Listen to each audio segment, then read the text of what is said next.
الحمد لله رب العالمين.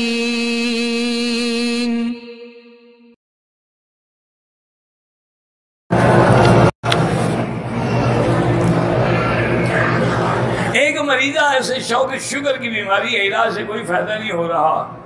کسی نے کہا کہ چرس مفید ہے. حرام میں شفا نہیں ہوتی. یاد رکھو، حرام میں اللہ نے شفا رکھی ہی نہیں. ویسے شوگر کے لیے سب سے دنیا میں مسلمہ علاج آج کل جدید تحقیق کے مطابق کیا ہے؟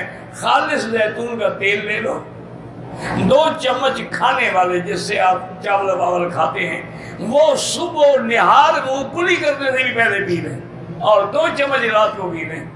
اس کے بعد 15 دن کے بعد چیک کرائیں کہاں ہے شوگر. کوئی مشکل بھی نہیں. ایک بوتل رکھی ہے سرانے، سونے لگا تو پی لیا، اٹھا تو پی لیا. کیونکہ یہ وہ درخت ہے جس کا اللہ کے نبی نے حکم دیا ہے کہ کلوا منها وادہنوا فإنها من شجرۃ مبارکہ. اس کا تیل لگایا بھی کرو اور کھایا بھی کرو، کیونکہ بڑے برکت والے درخت کا پھل ہے.